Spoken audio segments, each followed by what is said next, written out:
ആശ്വാസം നേടാം. ഹൃത്തിനുള്ളിൽ ജീവൻ നൽകും വചനം, തിരുവചനം.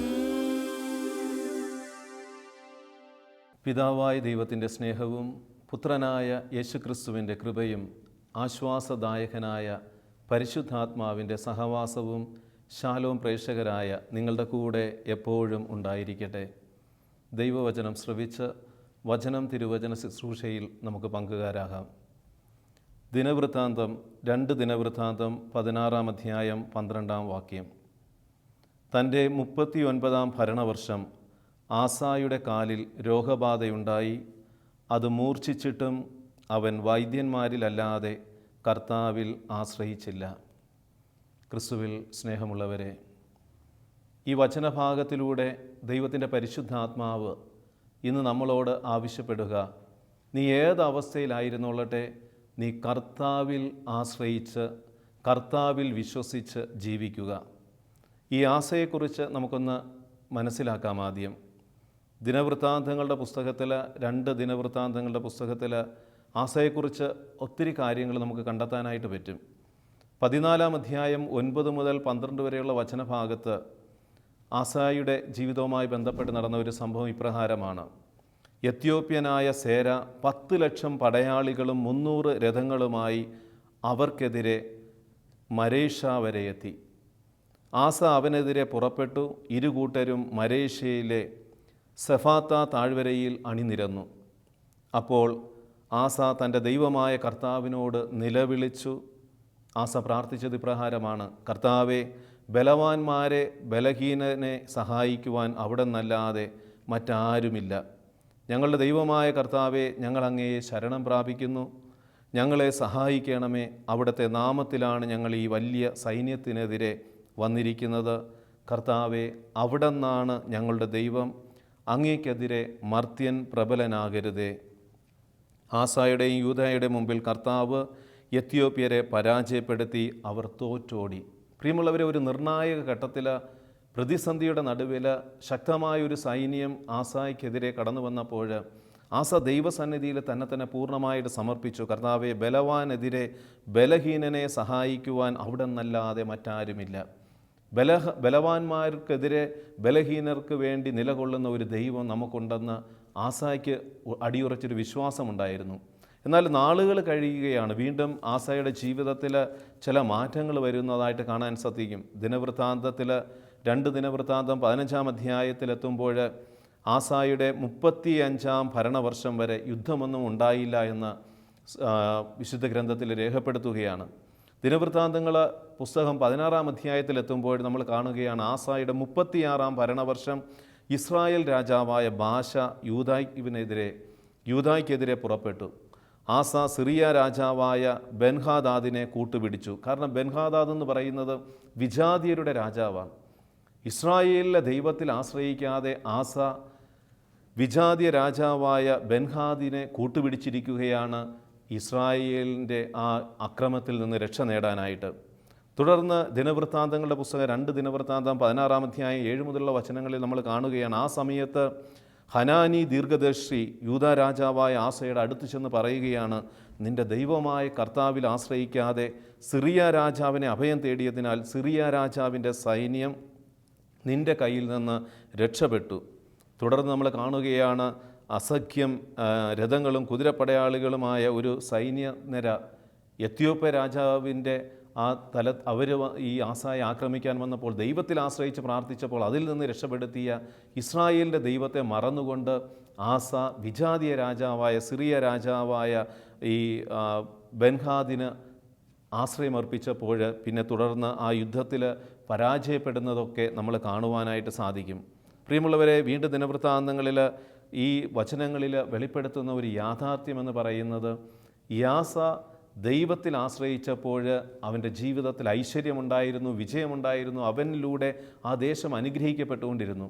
എന്നാൽ ദൈവത്തിൽ നിന്ന് ആശ്രയം മറ്റു വിജാതീയ രാജാക്കന്മാരിലേക്ക് വിട്ടുകൊടുത്തപ്പോൾ പ്രശ്നങ്ങളായി, പ്രതിസന്ധികളായി.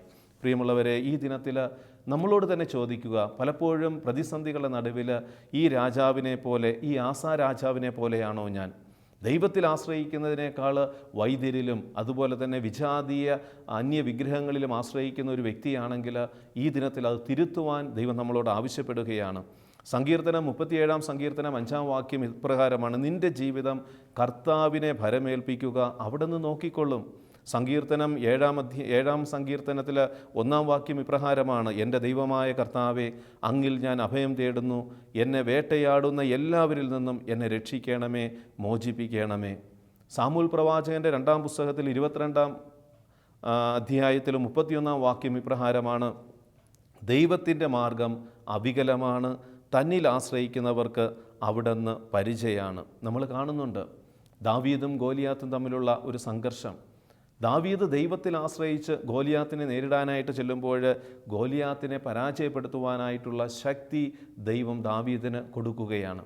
അപ്പോൾ ആരൊക്കെ ദൈവത്തിൽ ആശ്രയിക്കുന്നോ അവരെ ശക്തിപ്പെടുത്തുന്ന, അവരെ രക്ഷിക്കുന്ന ഒരു ദൈവം നമുക്കുണ്ടെന്ന് നമ്മൾ തിരിച്ചറിയണം. സങ്കീർത്തനം 18 സങ്കീർത്തനം 2 വാക്യത്തിൽ ദാവീദ് പറയുകയാണ്: അങ്ങാണ് എൻ്റെ രക്ഷാശിലയും കോട്ടയും വിമോചകനും, എൻ്റെ ദൈവവും എൻ്റെ അഭയം തരുന്ന പാറയും എൻ്റെ പരിചയം, രക്ഷാശൃംഗവും അഭയകേന്ദ്രവും. കാരണം ദാവീദിൻ്റെ ഉള്ളിൽ എപ്പോഴും ഒരു ദൈവാശ്രയ ബോധമുണ്ടായിരുന്നു. അതുകൊണ്ട് പ്രതിസന്ധികളുടെ നടുവിൽ ഈ ദൈവത്തെ മാത്രം ആശ്രയിക്കുന്ന ഒരു മനോഭാവം ദാവീദ് പുലർത്തി.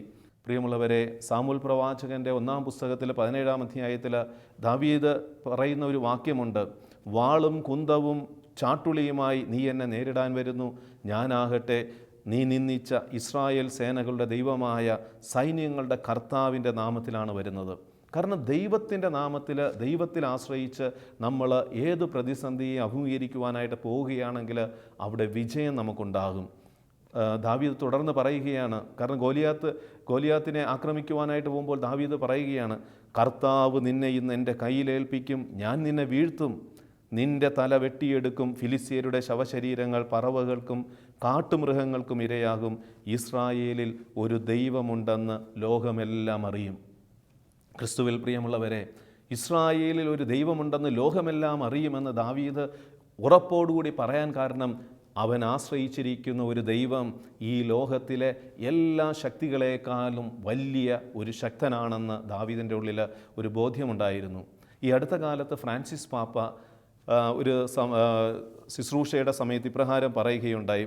അദ്ദേഹം യോഹന്നാൻ്റെ ലേഖനത്തിലെ 1 ലേഖനത്തിൽ 5 അധ്യായത്തിലെ 4-5 വാക്യങ്ങൾ എടുത്ത് ഒരു വചനവിചിന്തനം നടത്തുമ്പോൾ ഈ ഫ്രാൻസിസ് പാപ്പ ഇപ്രകാരം പറയുകയാണ്. വചനം ഇപ്രകാരമാണ്: 1 യോഹന്നാൻ 5 അധ്യായം 4-5: എന്തെന്നാൽ ദൈവത്തിൽ നിന്ന് ജനിച്ച ഏവനും ലോകത്തെ കീഴടക്കുന്നു, ലോകത്തിന്മേലുള്ള വിജയം ഇതാണ് നമ്മുടെ വിശ്വാസം, യേശു ദൈവപുത്രനാണെന്ന് വിശ്വസിക്കുന്നവനല്ലാതെ മറ്റാരാണ് ലോകത്തെ ജയിക്കുന്നത്. ഫ്രാൻസിസ് പാപ്പ ഈ വചനഭാഗം ധ്യാനിച്ച് പ്രസംഗിക്കുന്ന കൂട്ടത്തിൽ ഇപ്രകാരം പറയുകയുണ്ടായി: there are too many defeated Christians in the church. അതെ, കാരണം തോൽപ്പിക്കപ്പെട്ട ക്രിസ്ത്യാനികളാണ് ഇന്ന് സഭയിൽ കൂടുതലുള്ളത്. കാരണം എന്താണ്? അവർ ദൈവത്തിൽ അടിയുറച്ച് വിശ്വസിക്കുന്നില്ല. പ്രതിസന്ധികളുടെ നടുവിൽ പരാജയപ്പെടുവാനായിട്ട് ക്രിസ്ത്യാനി പരാജയപ്പെടുന്നുണ്ടെങ്കിൽ അവൻ വിശ്വസിക്കുന്ന ദൈവത്തിൻ്റെ ശക്തി അവൻ തിരിച്ചറിയാതെ അതിലാശ്രയിക്കാതെ ജീവിക്കുന്നത് കൊണ്ടാണെന്നാണ് ഫ്രാൻസിസ് പാപ്പ പറഞ്ഞത്. പ്രിയമുള്ളവരെ, ഈ ദിനത്തിൽ നമ്മൾ ചോദിക്കണം: നീ ആരിലാണ് വിശ്വാസമർപ്പിച്ചിരിക്കുന്നത്? നീ വിശ്വാസമർപ്പിച്ചിരിക്കുന്ന ദൈവത്തിൻ്റെ ശക്തിയെക്കുറിച്ച് നിനക്ക് ആഴമായൊരു ബോധ്യമുണ്ടോ? ദിനവൃത്താന്തങ്ങളിൽ 1 ദിനവൃത്താന്തം 5:20 പറയുകയാണ്: ദൈവത്തിൽ വിശ്വാസമർപ്പിക്കുകയും അവിടുത്തെ വിളിച്ചപേക്ഷിക്കുകയും ചെയ്യുമ്പോൾ അവിടുന്ന് അവരുടെ പ്രാർത്ഥന കേട്ടു. ആ സഹായത്താൽ അവർ ഹഗ്രിയരുടെയും കൂട്ടാളികളുടെ മേൽ വിജയം വരിച്ചു. പ്രശ്നങ്ങളുടെ നടുവിൽ ദൈവത്തെ വിളിച്ചപേക്ഷിക്കുമ്പോൾ ദൈവം ഇടപെടുന്നതും ദൈവം അത്ഭുതങ്ങൾ പ്രവർത്തിക്കുന്നതുമാണ് വിശുദ്ധ ഗ്രന്ഥത്തിലുടനീളം നമുക്ക് കണ്ടുമുട്ടാനായിട്ട് സാധിക്കുന്നത്. നാഹൂ പ്രവാചകൻ്റെ പുസ്തകം 1 അധ്യായം 7 വാക്യം: കർത്താവ് നല്ലവനും കഷ്ടതയുടെ നാളിൽ അഭയദുർഗവുമാണ്, തന്നിൽ ആശ്രയിക്കുന്നവരെ അവിടുന്ന് അറിയുന്നു. സുഭാഷിതങ്ങളുടെ പുസ്തകത്തിൽ 30 അധ്യായത്തിൽ 5 വാക്യം പ്രകാരമാണ്: ദൈവത്തിൻ്റെ ഓരോ വാക്കും സത്യമെന്ന് തെളിയുന്നു, തന്നെ അഭയം പ്രാപിക്കുന്നവർക്ക് അവിടുന്ന് കവചമാണ്. പ്രിയമുള്ളവരെ, ദാനിയേൽ പ്രവാചകൻ്റെ പുസ്തകത്തിൽ നമ്മൾ കാണുന്നുണ്ട് 6 അധ്യായത്തിൽ 1 മുതലുള്ള തിരുവചനങ്ങളിൽ ദാരിയൂസ് രാജാവ് ആ രാജ്യം ഭരിക്കുവാനായിട്ട്, ആ രാജ്യത്തിൻ്റെ ക്രമീകരണങ്ങൾ ക്രമപ്പെടുത്തുവാനായിട്ട് അദ്ദേഹം 120 പ്രധാന ദേശാധിപന്മാരെ തിരഞ്ഞെടുക്കുകയാണ്. അതിനുശേഷം ഈ 120 ദേശത്തിൻ്റെ ഈ ദേശാധിപന്മാരെ നിയന്ത്രിക്കുവാനും അവരെ ശ്രദ്ധിക്കുവാനുമായിട്ട് 3 തലവന്മാരെയും തിരഞ്ഞെടുത്തു. ഈ 3 തലവന്മാരിൽ ഒരാളാണ് ദാനിയേൽ ഏകദൈവത്തിൽ മാത്രം അടിയുറച്ച് വിശ്വസിക്കുന്ന വ്യക്തിയായിരുന്നു എന്ന് നമുക്ക് കാണാനായിട്ട് സാധിക്കും. അതുകൊണ്ട് തന്നെ ദാനിയേൽ ഇടപെടുന്ന എല്ലാ മേഖലകളിലും വലിയ വിജയവും അനുഗ്രഹവും ഒക്കെ ലഭിക്കുന്നതായിട്ട് ഈ രാജാവ് കാണുകയാണ്. ദാരിയൂസ് രാജാവ് കണ്ടു, മനസ്സിലാക്കി. എന്നിട്ട് ദാരിയൂസ് രാജാവ് ഒരു കാര്യം ചെയ്യാനായിട്ട് മനസ്സിലിങ്ങനെ ആഗ്രഹിക്കുകയാണ്, ദാവീദിനെ എല്ലാറ്റിൻ്റെയും ഭരണാധികാരിയായിട്ട് മാറ്റാം. ദാരിയൂസ് രാജാവ് ഇത് ആഗ്രഹിക്കുന്നെന്ന് അറിഞ്ഞപ്പോൾ പ്രിയമുള്ളവരെ, ചില പ്രധാന ദേശാധിപന്മാർ, ഈ 120 പ്രധാന ദേശാധിപന്മാരും അതുപോലെ തന്നെ തലവന്മാരും അവർ കൂടി ആലോചിക്കുകയാണ് ഈ ദാവീദിനെതിരായിട്ട്, ഈ ദാനിയേലിനെതിരായിട്ട് നിലപാടുകൾ എടുക്കണം. ദാനിയേലിനെ രാജാവ് സ്നേഹിക്കുകയാണ്. അതുകൊണ്ട് ദാനിയേലിനെ തകർക്കണമെന്ന് ആഗ്രഹിച്ച് അവർ കുടില തന്ത്രങ്ങൾ മെനയുന്നു. രാജാവിൻ്റെ അടുത്ത് നിന്നിട്ട് തെറ്റായ വിവരങ്ങൾ കൊടുക്കുന്നു. ദാവീദ് ദൈവത്തിലല്ല, ഏകദൈവത്തിലുള്ള ആ വിശ്വാസം, രാജാവിനെ ആരാധിക്കുന്നില്ല എന്നൊക്കെ പറഞ്ഞ് ദാനിയേലിനെതിരായിട്ട് ഈ ദേശാധിപന്മാർ ചെന്ന് ദാരിയൂസ് രാജാവിനോട് അറിയിക്കുകയാണ്. അതിൻ്റെ അടിസ്ഥാനത്തിൽ തുടർന്ന് വരുന്ന സംഭവങ്ങളൊക്കെ നമ്മൾ പല പ്രാവശ്യം കേട്ടിട്ടുള്ളതാണ്. രാജാവ് ദാനിയേലിനെ ഈ നിയമത്തിൻ്റെ അടിസ്ഥാനത്തിൽ സിംഹക്കുഴിയിലേക്ക് വലിച്ചെറിയുന്നു. പക്ഷേ ദാനിയേൽ എന്താ ചെയ്യുന്നത്? ദാനിയേൽ ദൈവത്തിൽ മാത്രം അടിയുറച്ച് വിശ്വസിച്ചു. ഏകദൈവത്തിലുള്ള അടിയുറച്ച വിശ്വാസത്തിൽ നിന്ന് നിലവിളിച്ച് പ്രാർത്ഥിച്ചു. പ്രശ്നങ്ങളുണ്ടായി, പ്രതിസന്ധികളുണ്ടായി. രാജാവും ദേശത്തിലുള്ള മറ്റുള്ളവരെല്ലാവരും തന്നെ കൈവിടുവാനായിട്ട് സാധ്യതയുണ്ടായിരുന്നെന്ന് അറിഞ്ഞിട്ടും ദാനിയേൽ താൻ ഉറച്ച് വിശ്വസിച്ച ഏകദൈവത്തിൽ അടിയുറച്ച് വിശ്വസിച്ച് പ്രാർത്ഥിച്ചപ്പോൾ ദൈവം അവിടെ അത്ഭുതങ്ങൾ ചെയ്തു. ദാനിയേൽ പ്രവാചകൻ്റെ പുസ്തകം 6-ാം അധ്യായം 23 ഇപ്രകാരമാണ്: അപ്പോൾ രാജാവ് അത്യധികം സന്തോഷിച്ചു, ദാനിയേലിനെ കുഴിയിൽ നിന്ന് പുറത്തു കൊണ്ടുവരുവാൻ കൽപ്പിച്ചു. ദാനിയേലിനെ കുഴിയിൽ നിന്ന് കയറ്റി തൻ്റെ ദൈവത്തിൽ ആശ്രയിച്ചതുകൊണ്ട് അവന് ഒരു പോറൽ പോലും ഏറ്റതായി കണ്ടില്ല. സിംഹക്കുഴിയിൽ വലിച്ചെറിയപ്പെട്ട ആ ദാനിയേലിനെ സിംഹങ്ങളെല്ലാം പിടിച്ച് ചീന്തിക്കളയുമെന്ന് എല്ലാവരും കരുതിയിരുന്നു. പക്ഷേ ദാനിയേൽ വിശ്വസിച്ച ദൈവം ദാനിയേലിനെ ആ സിംഹക്കുഴിയിൽ നിന്ന്, ആ സിംഹങ്ങളുടെ ആ ക്രൂരമായ ആക്രമണത്തിൽ നിന്ന് രക്ഷിച്ച ചരിത്രമാണ് നമ്മൾ കാണുന്നത്. സങ്കീർത്തനം 4-ാം സങ്കീർത്തനം 5-ാം വാക്യം പറയുകയാണ്: ഉചിതമായ ബലികൾ അർപ്പിക്കുകയും കർത്താവിൽ ആശ്രയിക്കുകയും ചെയ്യുവിൻ. ജീവിതത്തിൽ ദൈവത്തിൽ ആശ്രയിച്ച് നന്മ ചെയ്താൽ തീർച്ചയായിട്ടും ദൈവം ഇടപെടും. നമ്മൾ ആശ്രയിക്കുന്ന ഒരു ദൈവമെന്ന് പറയുന്നത് ജീവിക്കുന്ന ഒരു ദൈവമാണ്. ഇസ്രായേലിൻ്റെ പരിശുദ്ധനായ ദൈവം, കർത്താവായ യേശുക്രിസ്തുവിലൂടെ വെളിപ്പെട്ട ഏകസത്യ ദൈവത്തിൽ അടിയുറച്ച് വിശ്വസിച്ച് ആശ്രയിച്ച് ജീവിക്കുന്ന വ്യക്തികളുടെ ജീവിതത്തിൽ എന്ത് പ്രതിസന്ധികൾ, പ്രശ്നങ്ങൾ ദേശത്ത് തന്നെ ഉണ്ടായാലും അവിടെ ദൈവം ഇടപെട്ട് അവരെ സംരക്ഷിക്കുമെന്ന് ഈ ദിനത്തിൽ ദൈവം നമ്മളോട് പറയുകയാണ്. ജ്ഞാനത്തിൻ്റെ പുസ്തകത്തിൽ 16-ാം അധ്യായം 25-26 വാക്യങ്ങൾ ഇപ്രകാരമാണ്: കർത്താവെ, അങ്ങയെ ആശ്രയിക്കുന്നവരെ പോറ്റുന്നത് വിവിധ ധാന്യവിളകളല്ല, അങ്ങയുടെ വചനമാണെന്ന് അങ്ങയുടെ വത്സല മക്കൾ ഗ്രഹിക്കുവാൻ വേണ്ടി സൃഷ്ടികൾ ആവശ്യക്കാരുടെ ആഗ്രഹത്തിനൊത്ത് രൂപാന്തരം പ്രാപിച്ചു. എല്ലാറ്റിനെയും പോറ്റുന്ന അങ്ങയുടെ ഔദാര്യത്തെ വെളിപ്പെടുത്തി. പ്രിയമുള്ളവരെ, ദൈവത്തിൽ ആശ്രയിച്ചു കഴിഞ്ഞാൽ ഒരു വ്യക്തിക്ക് ആവശ്യമായിട്ടുള്ളതെല്ലാം ദൈവം വ്യത്യസ്തങ്ങളായ രീതികളിലൂടെ ദൈവം ഇടപെട്ട് നൽകുമെന്ന് വചനം പഠിപ്പിക്കുകയാണ്. ഈ അടുത്ത കാലത്ത് ഒരു സഹോദരി വളരെ വിഷമിച്ച് ഫോൺ വിളിക്കുകയാണ്: അച്ഛാ, എല്ലാം നഷ്ടപ്പെട്ടു, എൻ്റെ ജീവിതം തന്നെ തകർന്നു പോയി, ഇനി എനിക്ക് എങ്ങനെ ജീവിക്കും എന്ന് പറഞ്ഞുകൊണ്ട് ഈ സഹോദരി പൊട്ടിക്കരയാൻ തുടങ്ങി. കാര്യം അന്വേഷിച്ചപ്പോൾ ഈ സഹോദരി പറയുന്നത് എന്താണ്? സഹോദരിയുടെ മൂത്ത മകനിൽ പ്രത്യാശ വെച്ചുകൊണ്ട്, ആശ്രയം വെച്ചുകൊണ്ടുള്ള ഒരു ജീവിതമായിരുന്നു. കാരണം ഇവനാണ് ഇനി കുടുംബത്തെ രക്ഷിക്കുന്നത്, കുടുംബത്തെ സംരക്ഷിക്കുന്നത്, ഇളയ കുട്ടികളുടെ വിവാഹം കഴിപ്പിക്കുവാനും അവരെ നോക്കുവാനും ഒക്കെ ഉള്ളത് ഇവനാണെന്നുള്ള ചിന്ത ഈ സഹോദരി വച്ചു പുലർത്തുകയായിരുന്നു. വിധവയായ സഹോദരിയാണ്. ഭർത്താവ് നേരത്തെ മരണമടഞ്ഞു പോയി. പിന്നെ ഈ സഹോദരി കഷ്ടപ്പെട്ട് ഈ മൂത്ത മകനെ വളർത്തി പഠിപ്പിച്ചു. അതിന് താഴെ വീണ്ടും 3 മക്കളുണ്ട്. അപ്പോൾ ഈ താഴെയുള്ള 3 മക്കളെ ഈ മൂത്ത മകൻ നോക്കിക്കൊള്ളുമെന്നൊക്കെ കരുതിയാണ് വളരെ ആശ്രയമർപ്പിച്ച് ഇവനിൽ ആശ്രയിച്ചുള്ള ഒരു ജീവിതമായിരുന്നു. പ്രാർത്ഥിക്കും, എല്ലായിടത്തും പോകും, പക്ഷേ എങ്കിലും ഇവനാണ് എല്ലാം ചെയ്യുന്നതെന്നുള്ള ചിന്ത ഈ സഹോദരിയുടെ ഉള്ളിൽ നിറഞ്ഞു നിന്നു. പ്രിയമുള്ളവരെ, ഇവനെന്ത് ചെയ്തു? ഗൾഫിൽ പോയി നാളുകൾ കഴിഞ്ഞപ്പോൾ വഴിവിട്ട തെറ്റായ ഒരു സ്നേഹബന്ധത്തിൽ വീണു. അവന് പിന്നെ ഈ അമ്മയോട് താല്പര്യമില്ല. അവൻ്റെ ഇളയ 3 ഒരു സഹോദരിയുണ്ട്, 2 സഹോദരന്മാരുണ്ട്. ഇവരോടൊക്കെയുള്ള സ്നേഹം ഇവന് നഷ്ടപ്പെട്ടു. പിന്നെ കണ്ടുമുട്ടിയ ഈ പെണ്ണിനോടായി സ്നേഹമായി. പ്രിയമുള്ളവർ, ഇത് അറിയുമ്പോഴാണ് ഈ സഹോദരി വളരെ തകർന്ന അവസ്ഥയിൽ നിലവിളിച്ച് കരഞ്ഞിങ്ങനെ പറയുന്നത്: അച്ഛാ, എല്ലാം പോയി, ഇനി രക്ഷയില്ല. പ്രിയമുള്ളവർ, ഞാൻ ആ സഹോദരിയോട് പറഞ്ഞു, നിങ്ങൾ അവനിലാണ് ആശ്രയിച്ചിരുന്നത്, അതുകൊണ്ടാണ് ഈ ഒരു പ്രശ്നം വന്നപ്പോൾ നിങ്ങൾ തളർന്നു പോകുന്നത്. ദൈവത്തിൽ ആശ്രയിക്കുക. കാരണം ദൈവത്തിൽ ആശ്രയിച്ചു കഴിഞ്ഞാൽ ദൈവം നിങ്ങളുടെ ജീവിതത്തിൽ അനുഗ്രഹങ്ങൾ തരും. മനുഷ്യരിൽ ആശ്രയിക്കുന്നതല്ല. മനുഷ്യരിൽ ആശ്രയിക്കുന്നത് ഒരു തകർച്ചയാണ്, ഒരു കെണിയാണ്. നീ ദൈവത്തിൽ ആശ്രയിച്ചാൽ ദൈവം നിനക്ക് ആവശ്യമായിട്ടുള്ളത് തരുമെന്ന് പറഞ്ഞ് ഞാൻ ആ സഹോദരിയെ ബലപ്പെടുത്തുന്ന രീതിയിൽ വചനത്തിലൂടെ സംസാരിച്ചു. പ്രിയമുള്ളവരെ, നാളുകൾ കഴിഞ്ഞു. ആ സഹോദരി അത്ര നാളും അവനെ ഹൃദയത്തിൽ അവനാണ് എല്ലാമെന്ന് ചിന്തിച്ച് കരുതി ആ മകനെ വച്ചുകൊണ്ടിരുന്നു. പക്ഷേ ഈ ഒരു പ്രശ്നത്തോടുകൂടി ദൈവത്തിൽ ആശ്രയിക്കാൻ തുടങ്ങിയപ്പോൾ ദൈവം അത്ഭുതകരമായ രീതിയിൽ അവരുടെ ജീവിതത്തിൽ ഇടപെടാനായിട്ട് തുടങ്ങി. പ്രിയമുള്ളവരെ, ഇങ്ങനെയുള്ള സംഭവങ്ങൾ നമ്മുടെ ചുറ്റുപാടുകളിലുണ്ട്. പലപ്പോഴും നമ്മൾ പ്രാർത്ഥിക്കും, ആരാധനകളിൽ പങ്കെടുക്കും, ദൈവവചനം വായിക്കും. പക്ഷേ പ്രതിസന്ധികളുടെ നടുവിൽ നമ്മൾ ആശ്രയിക്കുന്നത് ഈ ശക്തനായ ജീവിക്കുന്ന ദൈവത്തിലാണോ എന്ന് നമ്മൾ അനുദിനം ചോദിക്കണം. ദൈവത്തിൽ ആശ്രയിക്കുന്ന ഒരു വ്യക്തിത്വമാണെങ്കിൽ നമുക്ക് എന്ത് വേണമെങ്കിലും പറയാം, എന്തും സംഭവിച്ചു കൊള്ളട്ടെ, ഞാൻ എൻ്റെ ദൈവത്തെ വിടുകയില്ല, ഞാൻ എൻ്റെ ദൈവത്തെ മുറുകെ പിടിക്കും, എൻ്റെ ദൈവം എനിക്ക് മതിയായിട്ടുള്ളവനെന്ന് പറയുവാൻ തക്കവിധം ആ ഒരു ആശ്രയബോധം നമ്മുടെ ഉള്ളിൽ നിറഞ്ഞു നിൽക്കും. സുഭാഷിതങ്ങളുടെ പുസ്തകം 16-ാം അധ്യായം 20 പറയുകയാണ്, ദൈവവചനം ആദരിക്കുന്നവൻ ഉത്കർഷം നേടും, കർത്താവിൽ ആശ്രയിക്കുന്നവൻ ഭാഗ്യവാൻ. കാരണം ലോകം പറയുന്നത് എന്താണ്? ലോട്ടറി അടിച്ചാൽ ഭാഗ്യം, അല്ലെങ്കിൽ ഒരു വലിയ വീട് പണിതാൽ ഭാഗ്യം, അല്ലെങ്കിൽ ഒരു നല്ല കാറ് കിട്ടിയാൽ ഭാഗ്യം. ഇതൊക്കെയാണ് ലോകത്തിൻ്റെ കണ്ണുകളിലൂടെ നോക്കുമ്പോൾ ഭാഗ്യം എന്ന് പറയുന്നത്. എന്നാൽ ദൈവവചനം പറയുന്നത് എന്താണ്? കർത്താവിൽ ആശ്രയിക്കുന്നവൻ ഭാഗ്യവാൻ.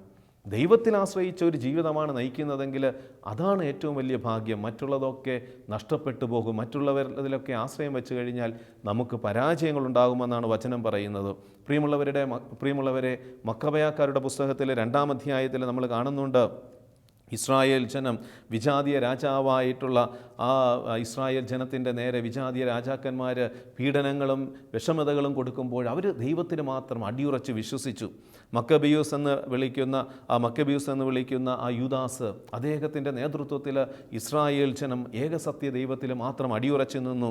പ്രിയമുള്ളവരെ, ഒരു നിമിഷം, ഒരു ചലനം കൊണ്ട് ഈ പ്രപഞ്ചത്തെ മുഴുവനും വിറപ്പിക്കുവാനും രൂപാന്തരപ്പെടുത്തുവാനും ശക്തിയുള്ള ഒരു ദൈവം നമുക്കുണ്ടെന്നും ആ ദൈവത്തിൽ അടിയുറച്ച് വിശ്വസിച്ചാൽ നമ്മുടെ ജീവിതം പരാജയത്തിൽ പോവുകയില്ലെന്ന് ഇങ്ങനെയുള്ള സംഭവങ്ങൾ പഠിപ്പിക്കുകയാണ്.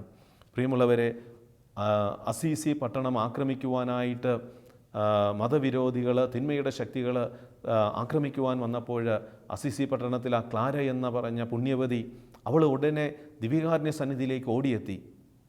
അസീസി പട്ടണവും ആ കോൺവെൻറ്റും തങ്ങൾ വസിക്കുന്ന കോൺവെൻറ്റും ഈ ശത്രുക്കൾ നശിപ്പിക്കാനായിട്ട് വരികയാണെന്ന് അറിഞ്ഞു കഴിയുമ്പോൾ ഈ ക്ലാര ഓടിച്ചെന്നിട്ട് ദിവികാരുണ്യ ഈശോയുടെ മുമ്പിൽ സാഷ്ടാംഗം പ്രണമിച്ച് കരഞ്ഞു പ്രാർത്ഥിച്ചു. അത് കഴിഞ്ഞതിന് ശേഷം ദിവ്യകാരുണ്യത്തിൽ ഈശോയും എടുത്തുകൊണ്ട് പ്രാർത്ഥനാപൂർവ്വം നിൽക്കുകയാണ് ക്ലാര. പ്രിയമുള്ളവരെ, അത്ഭുതകരമായ ദൈവിക ഇടപെടൽ അവിടെ സംഭവിക്കുന്നു. ഈ ശത്രുക്കൾ, ഇത് തകർക്കാൻ വന്നവർ ഭയന്ന് പരിഭ്രാന്തരായി അവരവിടം വിട്ട് ഓടിപ്പോയി. ഇതാണ് നമ്മുടെ ദൈവത്തിൻ്റെ ശക്തി.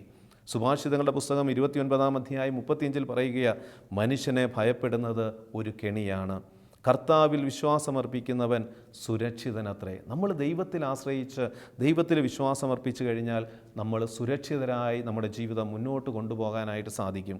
യെശയ്യാ പ്രവാചകൻ്റെ പുസ്തകം 12-ാം അധ്യായം 2-ാം വാക്യം, ഇതാ ദൈവമാണ് എൻ്റെ രക്ഷ, അങ്ങയിൽ ഞാൻ ആശ്രയിക്കും, ഞാൻ ഭയപ്പെടുകയില്ല. എന്തെന്നാൽ ദൈവമായ കർത്താവ് എൻ്റെ ബലവും എൻ്റെ ഗാനവുമാണ്, അവിടുന്ന് എൻ്റെ രക്ഷയായിരിക്കുന്നു. പ്രിയമുള്ളവരെ, ഈ ദിനത്തിൽ നമ്മളോട് ചോദിക്കുക, ഞാൻ ദൈവത്തിൽ പൂർണ്ണമായും ആശ്രയിച്ചു കൊണ്ടുള്ള ഒരു ജീവിതമാണോ ഞാൻ നയിക്കുന്നത്? സങ്കീർത്തനം 22:4 പറയുകയാണ്, അങ്ങയിൽ ഞങ്ങളുടെ പിതാക്കന്മാർ വിശ്വാസമർപ്പിച്ചു, അവർ അങ്ങയിൽ ശരണം വെച്ചു, അങ്ങ് അവരെ മോചിപ്പിച്ചു. യെശയ്യാ പ്രവാചകൻ്റെ പുസ്തകം 26-ാം അധ്യായം 3 പറയുകയാണ്, അങ്ങയിൽ ഹൃദയമുറപ്പിച്ചിരിക്കുന്നവനെ അങ്ങ് സമാധാനത്തിൻ്റെ തികവിൽ സംരക്ഷിക്കുന്നു, എന്തെന്നാൽ അവൻ അങ്ങയിൽ ആശ്രയിക്കുന്നു.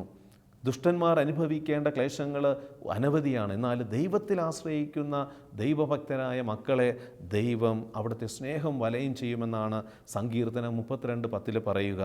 പ്രിയമുള്ളവരെ, പ്രതിസന്ധികളും ബുദ്ധിമുട്ടുകളും പരീക്ഷണങ്ങളും നമ്മുടെ ജീവിതത്തിൽ കടന്നു വരുമ്പോൾ ഞാൻ ആരിലാണ് ആശ്രയിക്കുന്നത്? സുഭാഷിതങ്ങളുടെ പുസ്തകം 3-ാം അധ്യായം 5 പറയുക, കർത്താവിൽ പൂർണ്ണ ഹൃദയത്തോടെ വിശ്വാസമർപ്പിക്കുക, സ്വന്തം ബുദ്ധിയെ ആശ്രയിക്കരുത്. പ്രശ്നങ്ങളുണ്ടാകുമ്പോൾ, പ്രതിസന്ധികളുണ്ടാകുമ്പോൾ, ഏതെങ്കിലും ഒരു കാര്യം തീരുമാനമെടുക്കാനായിട്ട് നമ്മൾ അസ്വസ്ഥപ്പെടുമ്പോൾ നമ്മൾ നമ്മുടെ ബുദ്ധിയിലല്ല ആശ്രയിക്കേണ്ടത്. ബുദ്ധിയിൽ ആശ്രയിച്ചു കഴിഞ്ഞാൽ ബുദ്ധി വഴിതെറ്റാനായിട്ട് സാധ്യതയുണ്ട്. ബുദ്ധിയിൽ പിശാച് കയറി കളിക്കാനായിട്ട് സാധ്യതയുണ്ട്. ഈ ലോകത്തിലുള്ള വ്യക്തികളെയും വസ്തുക്കളെയും നമ്മൾ ആശ്രയിച്ചു കഴിഞ്ഞാൽ നമ്മുടെ ജീവിതത്തിൽ പരാജയങ്ങൾ സംഭവിക്കാനായിട്ടിടയുണ്ട്. എന്നാൽ സർവ്വശക്തനായ ദൈവത്തിൽ അടിയുറച്ച് വിശ്വസിച്ചാൽ, യേശു കർത്താവിൽ വിശ്വസിച്ച് കഴിഞ്ഞാൽ അവിടെ നമുക്ക് വിജയമുണ്ടാകുമെന്ന് പറയുകയാണ്. നമ്മൾ തോൽക്കുകയില്ല. ദൈവത്തിൽ ആശ്രയിക്കുന്ന ആരും പരാജയപ്പെട്ട ഒരു ചരിത്രം ഇന്നേ വരെ ഈ ലോകത്തിൽ നടന്നിട്ടില്ല. അതുകൊണ്ട് നമ്മൾ വിശ്വസിക്കുന്ന ദൈവം മതിയായവനാണ്, ആശ്രയിക്കുന്ന ദൈവം മതിയായവനാണ്, സംരക്ഷിക്കുവാൻ കരുത്തുള്ളവനാണെന്നുള്ള ഒരു അടിയുറച്ചൊരു വിശ്വാസം നമ്മൾ ദൈവത്തിൽ ആശ്രയിക്കുമ്പോൾ നമ്മുടെ ഉള്ളിലുണ്ടായിരിക്കണം. യെശയ്യാ പ്രവാചകൻ്റെ പുസ്തകം 26-ാം അധ്യായം 3-4 വാക്യം പ്രകാരമാണ്: അങ്ങയിൽ ഹൃദയമുറപ്പിച്ചിരിക്കുന്നവനെ അങ്ങ് സമാധാനത്തിൻ്റെ തികവിൽ സംരക്ഷിക്കുന്നു. എന്തെന്നാൽ അവൻ അങ്ങയിൽ ആശ്രയിക്കുന്നു. കർത്താവിൽ എന്നേക്കും ആശ്രയിക്കുവിൻ. ദൈവമായ കർത്താവ് ശാശ്വതമായ അഭയശിലയാണ്. വീണ്ടും യെശയ്യാ പ്രവാചകൻ്റെ പുസ്തകം 40-ാം അധ്യായം 31 വചനം ഇപ്രകാരം ശക്തമായ രീതിയിൽ നമ്മളോട് പറയുകയാണ്: എന്നാൽ ദൈവത്തിൽ ആശ്രയിക്കുന്നവൻ വീണ്ടും ശക്തി പ്രാപിക്കും. അവർ കഴുകന്മാരെ പോലെ ചിറകടിച്ചുയരും. അവർ ഓടിയാലും ക്ഷീണിക്കുകയില്ല, നടന്നാൽ തളരുകയില്ല. ഈ ദിനത്തിൽ നമ്മളോട് തന്നെ ചോദിക്കുക, എപ്രകാരമാണ് എൻ്റെ ദൈവത്തിലുള്ള ആശ്രയം വെച്ചുകൊണ്ടുള്ള ജീവിതം? പ്രശ്നങ്ങൾ, പ്രതിസന്ധികൾ വരുമ്പോൾ ഞാൻ നേരത്തെ പറഞ്ഞ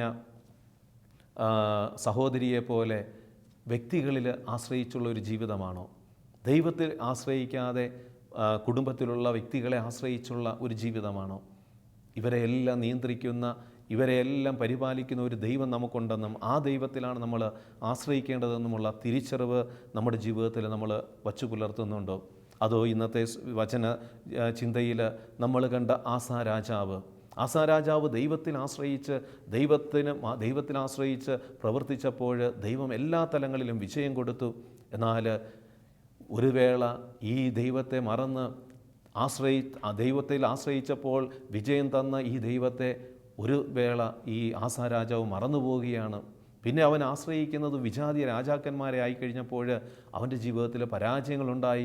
അവസാനം അവൻ്റെ കാലിൽ തന്നെ പൊറുക്കാത്ത ഒരു വ്രണം രൂപപ്പെട്ട് കഴിയുമ്പോഴും അവൻ ദൈവത്തിലല്ല ആശ്രയിക്കുന്നത്, അവൻ വൈദ്യനിലാണ് ആശ്രയിച്ചതെന്നാണ് വചനം പറയുക. വൈദ്യനിൽ ആശ്രയിച്ചതുകൊണ്ട് ആസാ രാജാവിന് സൗഖ്യം ലഭിച്ചില്ല.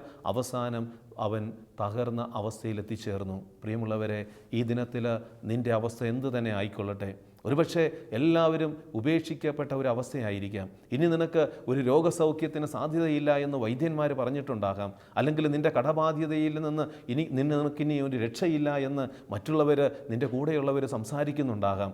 എന്നാൽ ഈ ദിനത്തിൽ ദൈവത്തിൻ്റെ പരിശുദ്ധാത്മാവ് പറയുകയാണ്, നീ കർത്താവിൽ ആശ്രയിച്ചു കഴിഞ്ഞാൽ, നിൻ്റെ ദൈവത്തിൽ അടിയുറച്ച് വിശ്വസിച്ച് ദൈവാശ്രയത്തോടെ ദൈവത്തിൽ ആശ്രയിച്ച് പ്രാർത്ഥിച്ചാൽ ദൈവം നിൻ്റെ ജീവിതത്തിൽ അത്ഭുതങ്ങൾ പ്രവർത്തിക്കും. ദൈവം നിനക്ക് മതിയായവനാണ്. ദൈവം നിൻ്റെ ജീവിതത്തിൽ ഇടപെടുന്ന ഒരു ദൈവമാണ്. അതുകൊണ്ട് പ്രഭാഷകൻ്റെ പുസ്തകം 2-ാം അധ്യായം 8-ാം വാക്യം നമ്മുടെ മനസ്സുകളിൽ ഉണ്ടായിരിക്കട്ടെ: കർത്താവിൻ്റെ ഭക്തരെ അവിടുത്തെ ആശ്രയിക്കുവിൻ, പ്രതിഫലം ലഭിക്കാതിരിക്കുകയില്ല. കർത്താവിൻ്റെ ഭക്തരെ അവിടുത്തെ ആശ്രയിക്കുവിൻ, പ്രതിഫലം ലഭിക്കാതിരിക്കുകയില്ല.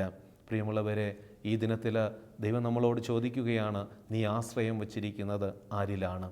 ഏകസത്യ ദൈവത്തിലും അവിടെ നയിച്ച യേശുക്രിസ്തുവിലുമാണോ? അതോ ഭൗതിക വസ്തുക്കളിലും ആൾദേവന്മാരിലുമാണ് ആശ്രയിച്ചുള്ള ഒരു ജീവിതമെങ്കിൽ അത് തിരുത്തി ഏകസത്യ ദൈവത്തിൽ അടിയുറച്ച് വിശ്വസിക്കുക. ഡിഫീറ്റഡ് ക്രിസ്ത്യൻസ് ആകാതെ വിജയമുള്ള ക്രിസ്ത്യാനികളായി ജീവിക്കുവാൻ ദൈവം നമ്മളോട് ഈ ദിനത്തിൽ ആഗ്രഹിക്കുകയാണ്. നമ്മുടെ ജീവിതങ്ങളെ കർത്തൃകരങ്ങളിൽ ഫലമേൽപ്പിച്ചുകൊണ്ട് ഒരു നിമിഷം നമുക്കൊന്ന് പ്രാർത്ഥിക്കാം.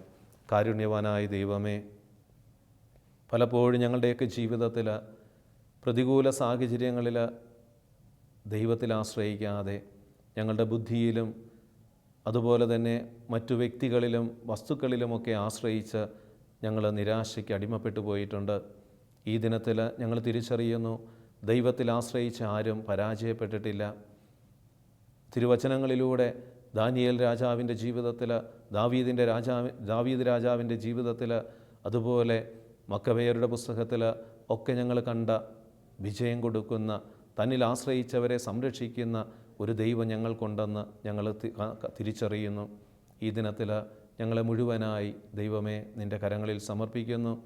ജീവിതത്തിലെ പ്രതിസന്ധികളുടെ നടുവിലും നിന്നിൽ മാത്രം ആശ്രയിച്ച് നിന്നോട് പ്രാർത്ഥിച്ച് ജീവിക്കുവാനായിട്ടുള്ള അഭിഷേകം ഞങ്ങൾക്ക് തരണമേ. നിത്യം പിതാവും പുത്രനും പരിശുദ്ധാത്മാവുമായ സർവേശ്വര ആമേൻ.